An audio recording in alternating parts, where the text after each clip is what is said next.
Chapter 10. The Dock.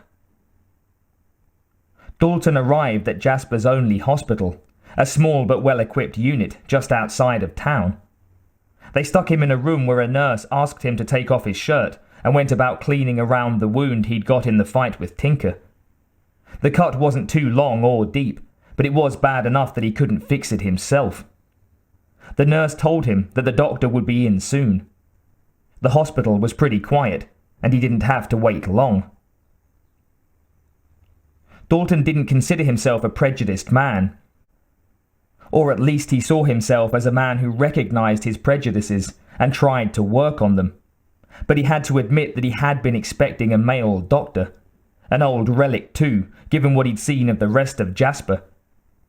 He didn't know what to think when the doctor that walked in was a woman, and a pretty one at that. She had her white coat on, customary stethoscope over the top, was sporting some serious large glasses. She had her long blonde hair tied up in a braid. She was there to work, not to impress anyone, but part of him was wondering what she'd look like with her glasses off and her hair let down. "Hi," she said, walking over to him. "I'm Dr. Clay." "Hi," Dalton responded after a moment. She took the large bandage he'd been holding over the wound away and inspected it. "How did this happen?" "Natural causes," Dalton told her, trying to be charming. She didn't seem too impressed. "Looks like a knife wound." By way of a better answer, he reached over and grabbed a thick file he'd brought with him. He felt a bit like a child giving someone a card they'd made and hoping it would impress them. "Like I said," he told her, handing it over. She took the file from him and quickly flicked through it. "You're a bouncer," she stated matter-of-factly. Dalton didn't know if that was written somewhere in there, or whether she'd just put the pieces together herself. "Mm-hmm," he confirmed. "Double deuce." "Nice place," she said, still looking over the notes. "They send a lot of business my way." "I'm hoping to change that," he told her, thinking it was a good thing, but not knowing if she'd agree. "All by yourself?" she asked, with a small smile that suggested she didn't think it was likely. Dalton just smiled in response and took back the file as she handed it over. The doc walked over to the nurse and collected some blue surgical gloves. "Well, Mr. Dalton," she said, pulling them on. "You may add 9 staples to your dossier of 31 broken bones, 2 bullet wounds, 9 puncture wounds, and 4 stainless steel screws." Good memory, Dalton thought. Even he couldn't keep track of all of that, and he had an ever-updating record of it, on his body. "That's an estimate, of course," she went on, collecting a pre-prepared syringe of anesthetic from the table. "I'll give you a local." "No, thank you," Dalton responded as she approached him with the needle in hand. That gave the doc a moment of pause. She looked at her patient. "Do you enjoy pain?" she asked. He looked her in the eye. "Pain don't hurt." The doc didn't know what to make of that. "Most of my patients would disagree with you," she told him, but could see he wasn't for changing his mind.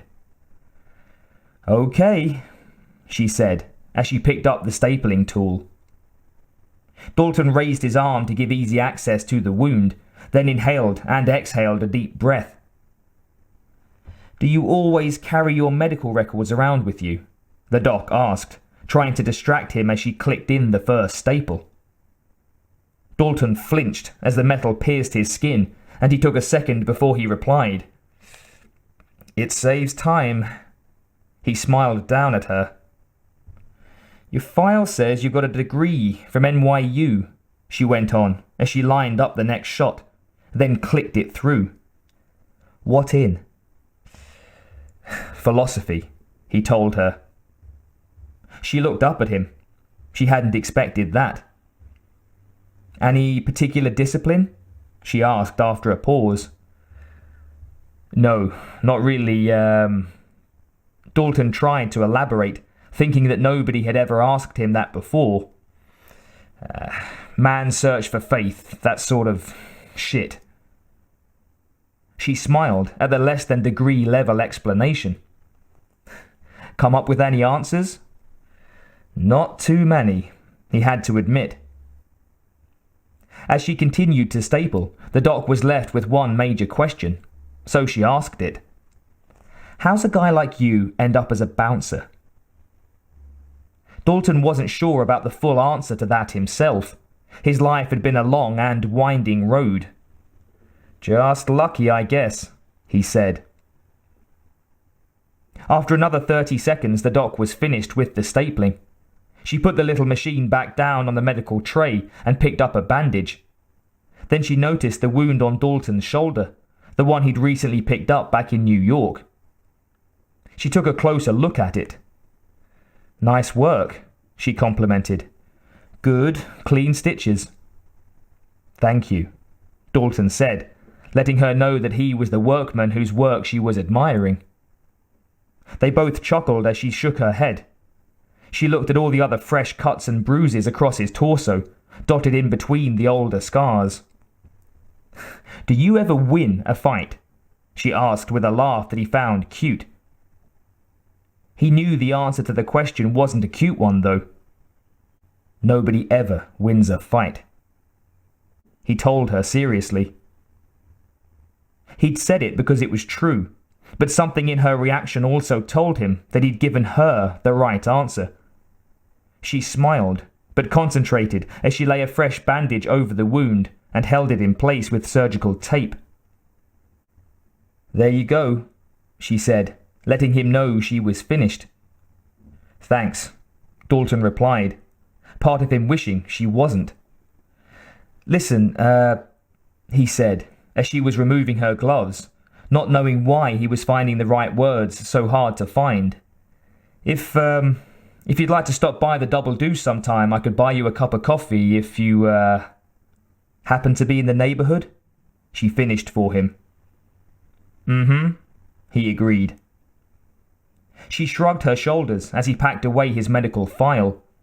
It wasn't a yes, but it definitely wasn't a no, and that was good enough for him. The doc placed her used gloves down on the tray and started to leave, but then turned back, something clearly playing on her mind. You know, for that line of work, she said, I thought you'd be bigger. Dalton chuckled. Gee, I've never heard that before.